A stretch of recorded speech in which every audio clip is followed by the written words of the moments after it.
Thanks everyone for joining us on another adventure. Today we'll be driving US Highway 6 eastbound from Dillon, Colorado, over Loveland Pass and meet up with the I-70 on the other side.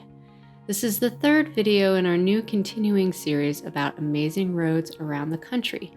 We'll be filming everything we drive since we travel so much, so people that are not from the area can see what these places look like.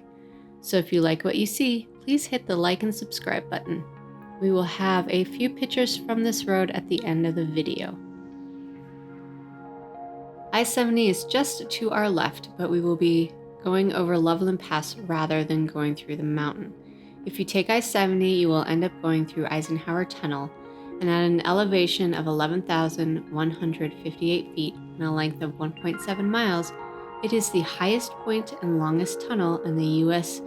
interstate highway system. But I digress. We will be doing a Colorado I-70 video soon, and I will delve into those details. Check out this car. It's a 1955 Mercedes-Benz 300 SL Gullwing. Found their Instagram page with some nice pics of it. Check it out in the description below. Hi, this is Eric. Just a little editor's note. I just talked to my brother and did a little bit of research on this very car. We are pretty sure that it is the real thing and not a kit car. That means if it is a steel-bodied car, it is worth over $1 million. If it is an original aluminum-bodied car, some have sold for over $6 million. Unfortunately, you cannot see much of it, but Dillon Lake is just to the right. There is fishing, hiking, biking, and small boating, like kayaks and canoes. Eric and my best friend, who happens to also be my sister-in-law, along with her family, stayed in an Airbnb house along the shore of Dillon Lake. That was so much fun. We hiked to the lily pond just on the other side of I-70. That is a definite must that you should check out. It is not a long hike, but it is steep in places. There is also a disc golf course on the side of the mountain overlooking the entire valley that we got to go play at.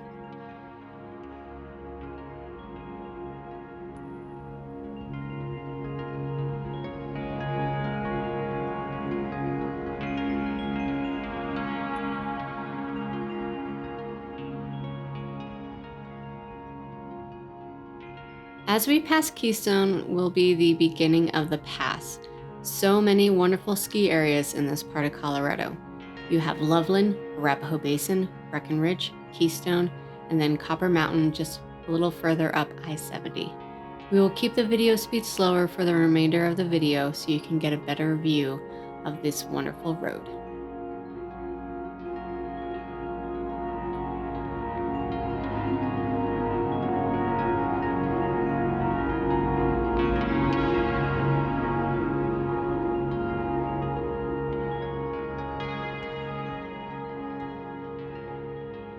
Several small towns around Dillon include Silverthorne, Breckenridge, Frisco, and Keystone. There are so many cool places around with nearly unlimited adventures, including, but not limited to, biking, skiing, restaurants, hiking, you name it, and it will be here. Such a cool little area of the world.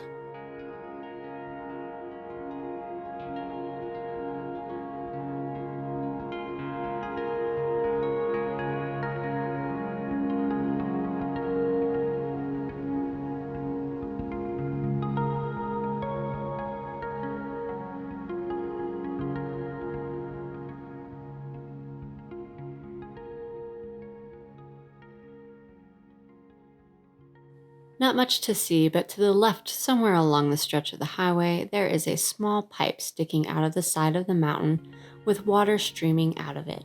It's clean, cool, and crisp, and you most certainly do not want to drink it. There is a sign next to it that warns not to drink it. It is radioactive. I have always wondered if it is so bad, then why do they keep it flowing there looking like a spigot?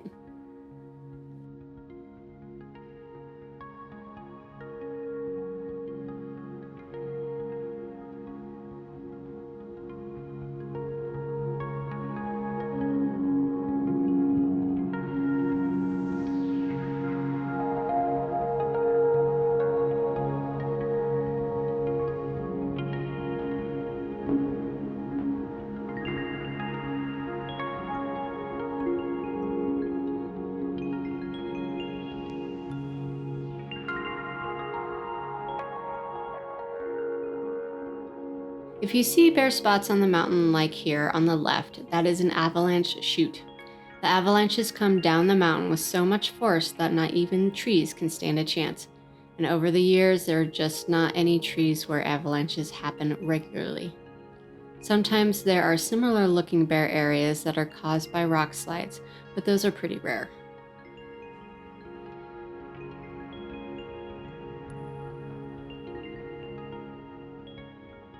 Arapahoe Basin tends to be the first ski area in the country to open each season and the last to close at the end. The main reason is that it is north facing and the base elevation is 10,780 feet and the peak is 13,050 feet or 3,285 to just under 4,000 meters. The high elevation and the minimal sun will do that. Used to snowboard here a ton, it's not great for beginners, but what a fun ski area.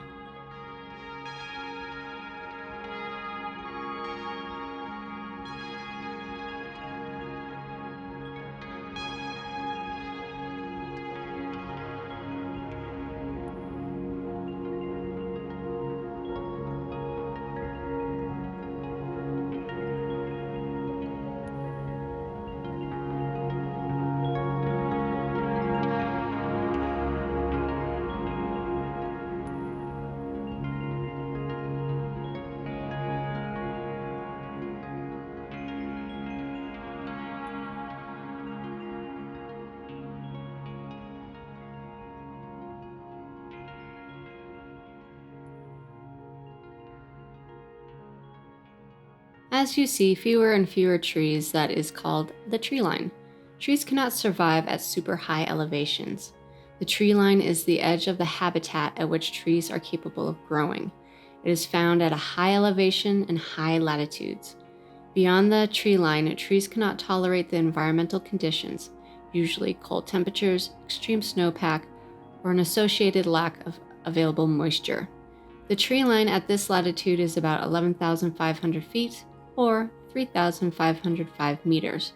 There is no set rule, but on average, the tree line goes up closer to the equator and goes down closer to the poles.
I'm sure you have noticed all the 18-wheelers or lorries if you are watching from across the pond. Hazardous material is not allowed to go through the Eisenhour Tunnel. The only exception is if the pass is closed, usually due to excessive snow or ice. Then the tunnel is closed for 15 minutes every hour for hazardous material trucks to be allowed to go through. So without spending hours taking a different route, this is the only way to go. It looks bad, but with a little practice, it's not too bad. My husband used to drive a feeler tanker 18-wheelers over this pass regularly. Made me a little nervous in the wintertime when it was icy. I made him promise that he would never tell me his scary stories. He did keep his stories to himself, thankfully, and I know for a fact that there were a few questionable happenings and incidences over the years. This was one of his favorite drives, going from Denver to Grand Junction, since he got to go over this pass.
Some of you have asked what we film with.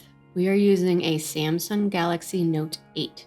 I usually just do a standard 1080p time-lapse, but for this video, I did a standard speed video in 1440. So much easier to add the effects in on non-time-lapsed videos. So far, this phone camera is working just fine. Might try a full 4K someday.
To the right, the east side of the Eisenhour Tunnel can be seen.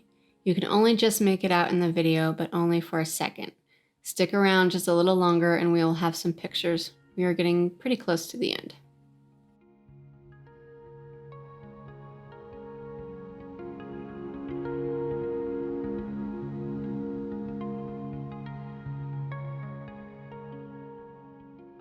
Loveland Ski Area is one of the closest ski areas to the Denver metro area. I have always liked it.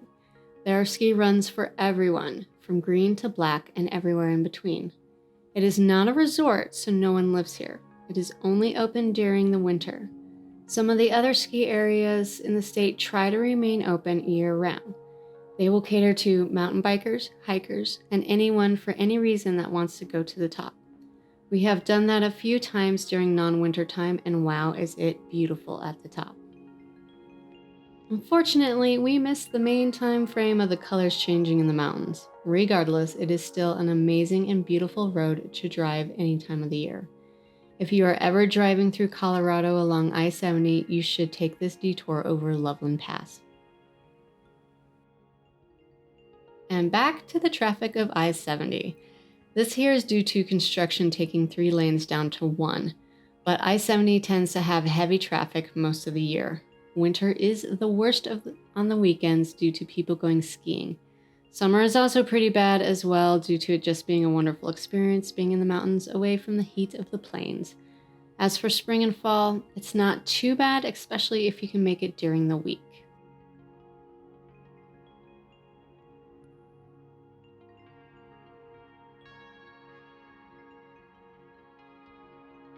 Hope you enjoyed watching the video. More to come every Friday.